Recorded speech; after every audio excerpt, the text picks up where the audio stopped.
Assalamu alaikum. My name is Faryal. Welcome to my channel. Today we are going to discuss about past paper B of 2011. And the first MCQ is cell membrane is formed of option A carbohydrates, option B lipids, option C proteins, option D lipoprotein and option E none of this. So इसका correct option है lipoprotein. Reason क्या है, cell membrane जो है वो lipid से मिलकर बनी होती है और प्रोटीन से मिलकर बनी होती है. लिपिड्स एंड प्रोटीन एक कम्प्लेक्स स्ट्रक्चर बनाते हैं सेल मेम्ब्रेन के ऊपर एंड उस कम्प्लेक्स स्ट्रक्चर को लिपोप्रोटीन्स कहते हैं. MCQ number 2, electron transport chain reaction occur in option A cell membrane, option B cell wall, option C endoplasm, option D mitochondria, option E none of this. इसका correct option है mitochondria. इसका correct option mitochondria क्यों है, reason ये है कि जो electron transport chain है माइटोकॉन्ड्रिया को power house of the cell कहते हैं. तो इलेक्ट्रॉन ट्रांसपोर्ट चेन जो है वो at a time 30 to 32 adenosine triphosphate molecules बनाती है, यानी ATP के 30 से 32 मॉलिक्यूल्स बनाती है एक इलेक्ट्रॉन ट्रांसपोर्ट चेन.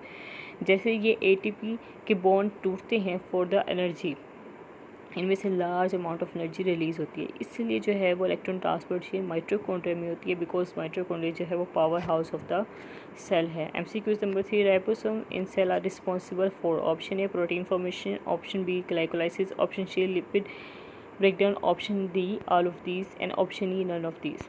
तो इसका करेक्ट ऑप्शन है ऑप्शन ए प्रोटीन फॉर्मेशन.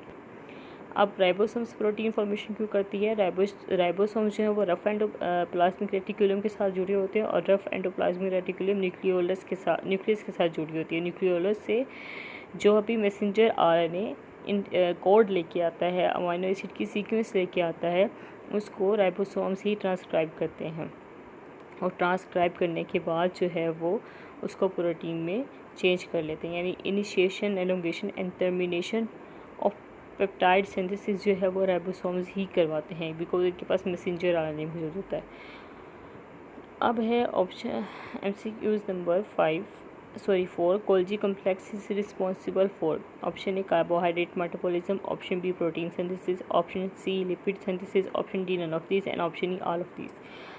तो इसका करेक्ट ऑप्शन है all of these. Correct option all of these होने की रीज़न ये है कि गोल्जी अपरेटस जो है वो ट्रांसपोर्ट भी करता है, मॉडिफाई भी करता है, पैकेजिंग भी करता है प्रोटीन्स की या लिपिड्स की, और वेसल्स को जो है वो उनके टारगेट एरिया तक भी पहुँचा देता है. आइदर वो प्रोटीन सिंथेसिस करवा रहे हों, आइदर वो लिपिड सिंथेसिस करवा रहे हों या फिर कार्बोहाइड्रेट्स करवा रहे हो, वो सब इन्होंने ही करनी होती है.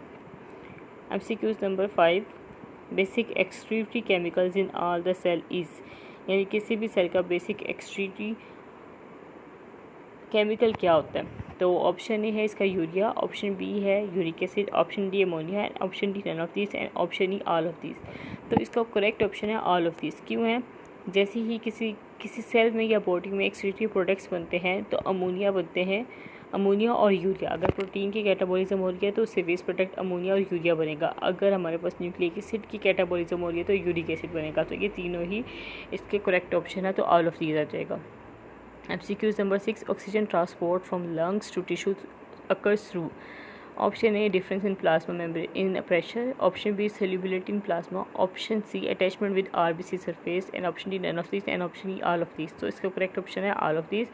रीज़न ये है कि डिफरेंस इन प्रेशर में डिफरेंस होता है, यानी कि जब ऑक्सीजन ट्रांसपोर्ट हो रही होती है टिश्यूज़ के अंदर तो टिश्यूज़ में ऑक्सीजन की डेफिशिएंसी होती है, जिसकी वजह से डिफ्यूजन हो रही होती है. सोल्यूबिलिटी, प्लाज्मा मेम्ब्रेन में भी ऑक्सीजन सोल्यूबल हो जाती है और अटैच करती है 4 ऑक्सीजन मॉलिक्यूल एक हीमोग्लोबिन के साथ, जिसकी वजह से जो है वो ये तीनों ऑप्शन करेक्ट होंगे, तो ऑल ऑफ दीज आ जाएगा. MCQ नंबर 7, FSH यानी follicle stimulating hormone is produced in, इसमें इसका ऑप्शन ए है ovary, option B hypothalamus, option C pituitary, option D none of this and option E all of this. अब जिसका correct option है वो option है ovary. यहाँ पे कन्फ्यूजन भी हो जाती है कि FSH जो है वो कहाँ प्रोड्यूस होता है. तो ओवरी में प्रोड्यूस होता है, लेकिन प्रोड्यूस बाय पिट्यूटरी ग्लैंड. तो इसमें कन्फ्यूजन हो जाती है कि FSH प्रोड्यूस बाय या प्रोड्यूस इन है तो ओवरी में हो रहा होगा, अगर बाय है तो पिट्यूटरी में. तो इसका करेक्ट ऑप्शन ओवरी है.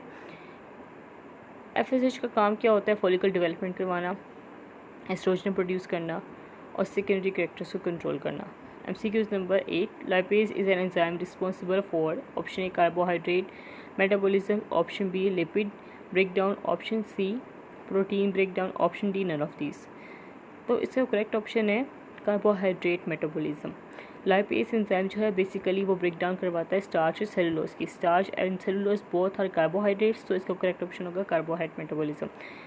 MCQ number 9, law of segregation is applicable to A, homozygous individual, option B, heterozygous individual, option C, both homozygous and heterozygous, option D, none of these। तो इसका correct option है option C, both homozygous and heterozygous। Reason, law of segregation में क्या होता है कि हर gamete ने जो है ना एक एक अलील को रिसीव करना है मियोसिस के अंदर, तो हर गैमेट के पास एक एक एलील तो जाएगी, अगर वो होमोजाइगस हो अगर वो हेट्रोजाइगस हो। यहाँ पे इंडिपेंडेंट असॉर्टमेंट नहीं है, सेग्रीगेशन है, सेपरेट होने का तरीका, तो ये दोनों में होगा, होमोजाइगस में भी हेट्रोजाइगस में भी।